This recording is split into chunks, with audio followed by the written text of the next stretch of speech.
کہ ام المومنین بی بی عائشہ صدیقہ رضی اللہ تعالی عنہ بیان کرتی ہے کہ میں نے دیکھا کہ میرے بابا جان مسجد نبوی میں نماز ادا فرما رہے ہیں، نماز پڑھ رہے ہیں، میں دیکھ رہی ہوں اپنے حجرے سے نماز پڑھ رہے ہیں۔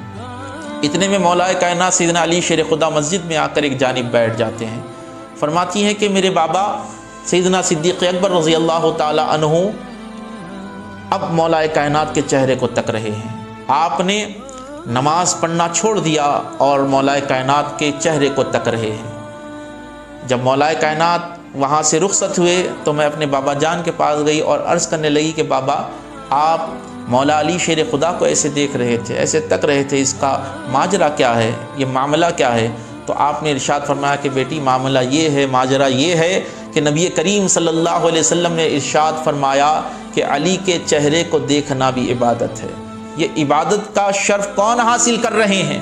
وہ امیر المومنین جو خلیفۃ الاول ہے، وہ صدیق اکبر جس کی صحابیت پر قرآن گواہی دے رہا ہے، دلیل دے رہا ہے، وہ مولا کائنات کے چہرے کو دیکھ کر عبادت کا شرف حاصل کر رہے ہیں۔ تو آج کا نادان مولا کائنات کو نہیں سمجھ سکتا، کیونکہ مولا کائنات کی شخصیت کو سمجھنے کے لیے نگاہ صدیقیت کی ضرورت ہوتی ہے، نگاہ صادق کی ضرورت ہوتی ہے۔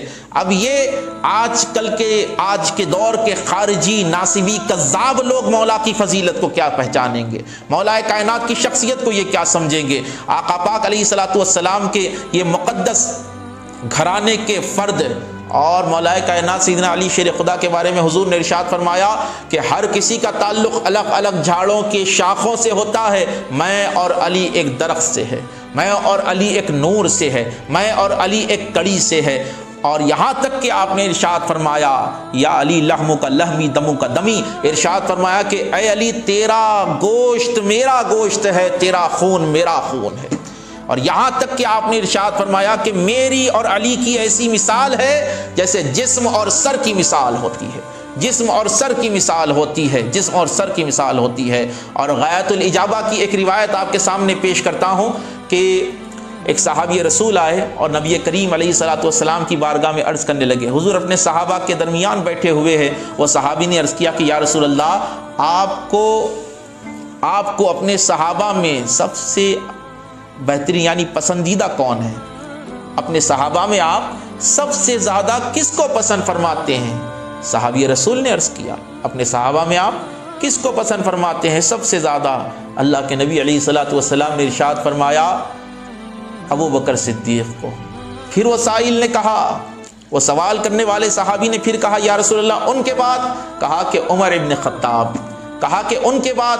کہا کہ عثمان، کہا کہ یا رسول اللہ پھر علی کا مقام کیا ہے؟ پھر مولا کائنات کو آپ کس درجے سے محبت کرتے ہیں؟ آقا پاک علیہ الصلوۃ والسلام، راوی بیان کرتا ہے کہ نبی کریم علیہ السلام نے اپنے بازو صحابی رسول کو ایک ہاتھ لگایا اور ارشاد فرمایا دیکھو یہ مجھ سے میری جان کے بارے میں سوال کر رہا ہے، دیکھو یہ مجھ سے میری جان کے بارے میں سوال کر رہا ہے۔ ارے مصطفیٰ نے جس کو اپنی جان کہا اس کو علی کہتے ہیں، اس کو علی کہتے ہیں۔ اور قرآن مقدس نے وَأَنفُسَنَا وَأَنفُسَكُمْ کی قید سے، وَأَنفُسَنَا وَأَنفُسَكُمْ کی سند سے مولا کائنات کو رسول اللہ کی جان قرار دیا ہے۔ ارے جو جان رسالت ہو، جو جان پیمبر ہو، ان کی عظمتوں کا عالم کیا ہوگا، ان کی عظمتوں کا عالم کیا ہوگا۔ لیکن افسوس کی بات ہے امت نے مولا کائنات سے، اہل بیت اطہار سے وفا نہیں کی۔ اللہ کے نبی علیہ الصلوۃ والسلام کی بارگاہ میں مولا کائنات سیدنا علی شیر خدا حاضر ہوتے ہیں اور عرض کرنے لگتے ہیں یا رسول اللہ میں نے خواب دیکھا ہے، میں نے خواب دیکھا ہے۔ کہا کہ اے علی تم نے کیا خواب دیکھا بتاؤ؟ کہا کہ یا رسول اللہ میں خواب میں دیکھ رہا ہوں کہ میری ذرا جو جنگ کا لباس ہوتا ہے، میری ذرا بار بار اتر جاتی ہے، میں پہنتا ہوں پھر وہ نیچے کی طرف کھسکتی چلی جاتی ہے، اتر جاتی ہے۔ نبی کریم علیہ الصلوۃ والسلام نے جب یہ خواب سنا آپ کی آنکھیں نم ہو جاتی ہے۔ اللہ کے نبی علیہ الصلوۃ والسلام کی آنکھوں سے آنسوؤں کی لڑیاں بہنے لگتی ہے۔